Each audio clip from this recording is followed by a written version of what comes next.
Alice's Adventures in Wonderland. Chapter 1, Down the Rabbit Hole. Alice was beginning to get very tired of sitting by her sister on the bank, and of having nothing to do. Once or twice she had peeped into the book her sister was reading. But it had no pictures or conversations in it. And what is the use of a book? Thought Alice. Without pictures or conversations? So she was considering in her own mind, as well as she could, for the hot day made her feel very sleepy and stupid, whether the pleasure of making a daisy chain would be worth the trouble of getting up and picking the daisies, when suddenly a white rabbit with pink eyes ran close by her. There was nothing so very remarkable in that, nor did Alice think it so very much out of the way to hear the rabbit say to itself, "Oh dear! Oh dear! I shall be late." When she thought it over afterwards, it occurred to her that she ought to have wondered at this, but at the time it all seemed quite natural. But when the rabbit actually took a watch out of its waistcoat pocket, and looked at it, and then hurried on, Alice started to her feet. For it flashed across her mind that she had never before seen a rabbit with either a waistcoat pocket, or a watch to take out of it, and burning with curiosity, she ran across the field after it. And fortunately was just in time to see it pop down a large rabbit hole under the hedge. In another moment down went Alice after it, never once considering how in the world she was to get out again. The rabbit hole went straight on like a tunnel for some way, and then dipped suddenly down. So suddenly that Alice had not a moment to think about stopping herself before she found herself falling down a very deep well. Either the well was very deep, or she fell very slowly. For she had plenty of time as she went down to look about her and to wonder what was going to happen next. First, she tried to look down and make out what she was coming to. But it was too dark to see anything. Then she looked at the sides of the well, and noticed that they were filled with cupboards and bookshelves. Here and there she saw maps and pictures hung upon pegs. She took down a jar from one of the shelves as she passed. It was labeled "Orange marmalade." But to her great disappointment it was empty. She did not like to drop the jar for fear of killing somebody underneath, so managed to put it into one of the cupboards as she fell past it. "Well," thought Alice to herself, "after such a fall as this, I shall think nothing of tumbling downstairs. How brave they'll all think me at home. Why, I wouldn't say anything about it, even if I fell off the top of the house." Which was very likely true. Down, down, down. Would the fall never come to an end? "I wonder how many miles I've fallen by this time," she said aloud. "I must be getting somewhere near the center of the earth. Let me see, that would be 4,000 miles down, I think." You see. Alice had learnt several things of this sort in her lessons in the schoolroom, and though this was not a very good opportunity for showing off her knowledge, as there was no one to listen to her, still it was good practice to say it over. "Yes, that's about the right distance, but then I wonder what latitude or longitude I've got to." Alice had no idea what latitude was, or longitude either, but thought they were nice grand words to say. Presently she began again. "I wonder if I shall fall right through the earth. How funny it'll seem to come out among the people that walk with their heads downward. The antipathies, I think." She was rather glad there was no one listening, this time, as it didn't sound at all the right word.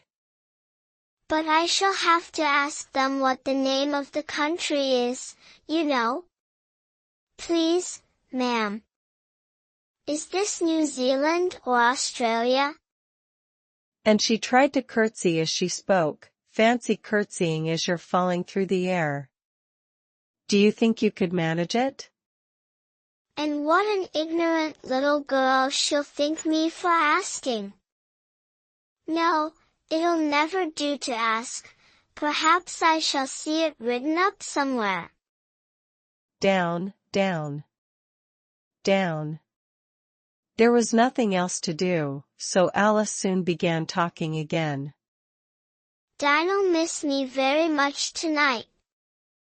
I should think. Dinah was the cat.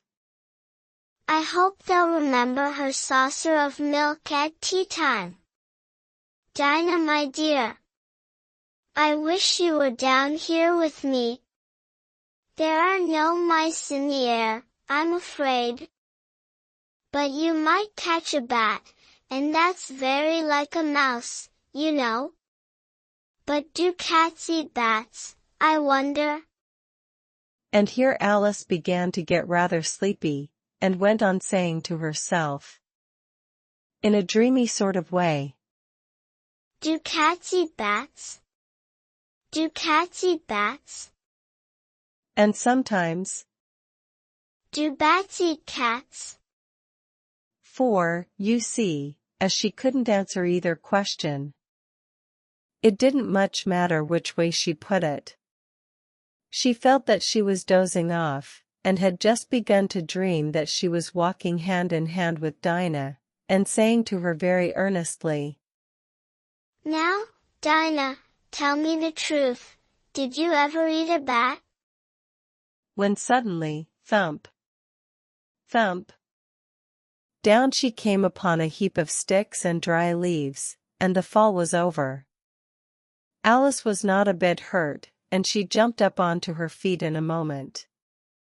She looked up, but it was all dark overhead. Before her was another long passage, and the white rabbit was still in sight, hurrying down it. There was not a moment to be lost. Away went Alice like the wind, and was just in time to hear it say, as it turned a corner, Oh, my ears and whiskers! How late it's getting! She was close behind it when she turned the corner, but the rabbit was no longer to be seen. She found herself in a long, low hall, which was lit up by a row of lamps hanging from the roof. There were doors all round the hall, but they were all locked. And when Alice had been all the way down one side and up the other, trying every door, she walked sadly down the middle, wondering how she was ever to get out again. Suddenly she came upon a little three-legged table, all made of solid glass. There was nothing on it except a tiny golden key.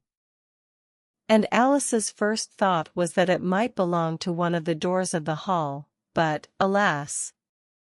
Either the locks were too large, or the key was too small. But at any rate it would not open any of them. However, on the second time round, she came upon a low curtain she had not noticed before.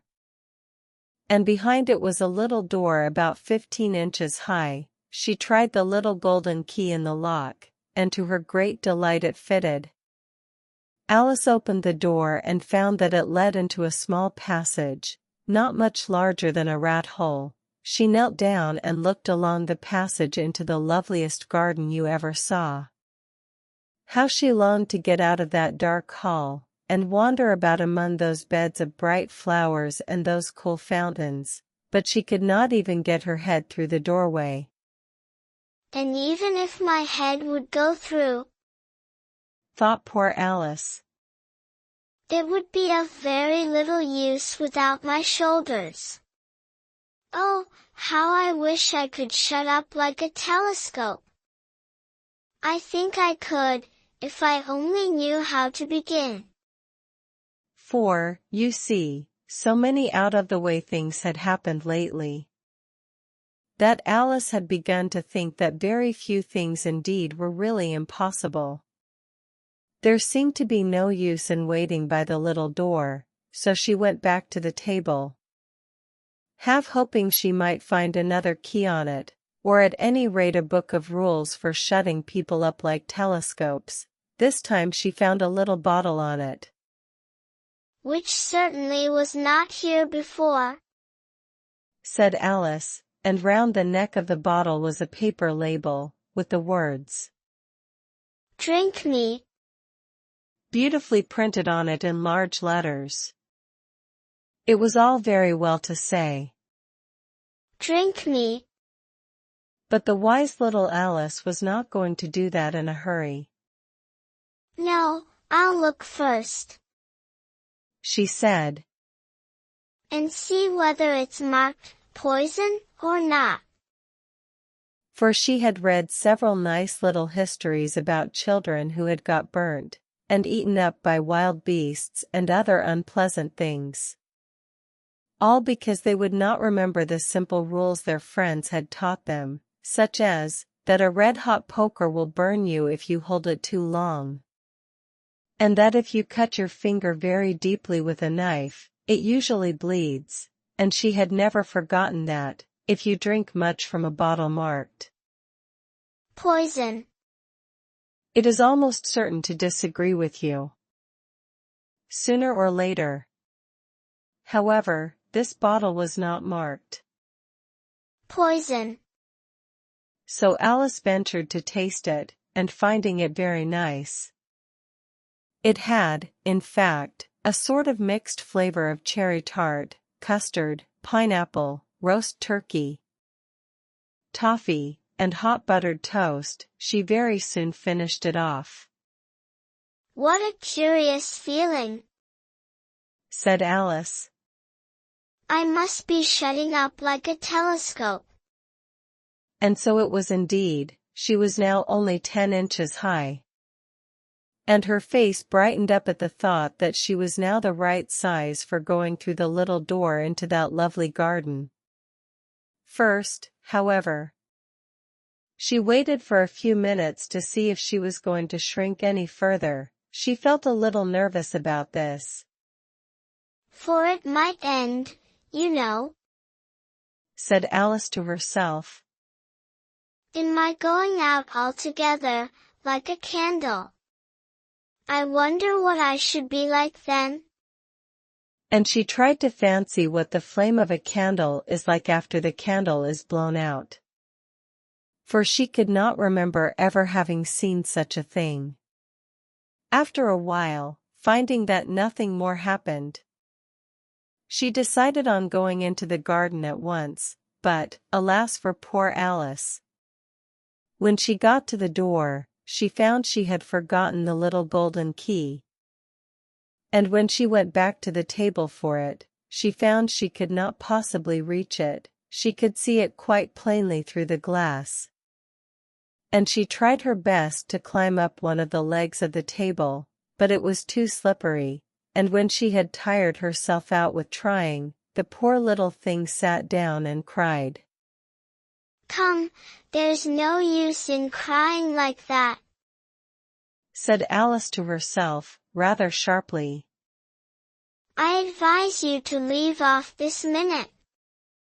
She generally gave herself very good advice, though she very seldom followed it, and sometimes she scolded herself so severely as to bring tears into her eyes.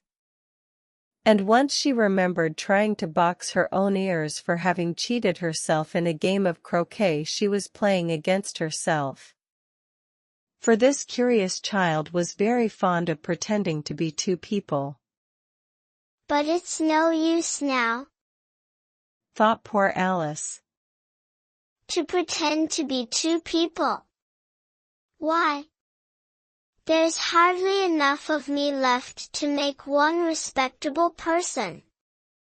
Soon her eye fell on a little glass box that was lying under the table. She opened it, and found in it a very small cake, on which the words, eat meat, were beautifully marked in currants. well, I'll eat it. Said Alice. And if it makes me grow larger, I can reach the key. And if it makes me grow smaller, I can creep under the door. So either way I'll get into the garden, and I don't care which happens. She ate a little bit, and said anxiously to herself, Which way? Which way? Holding her hand on the top of her head to feel which way it was growing. And she was quite surprised to find that she remained the same size. To be sure, this generally happens when one eats cake. But Alice had got so much into the way of expecting nothing but out-of-the-way things to happen, that it seemed quite dull and stupid for life to go on in the common way. So she set to work, and very soon finished off the cake.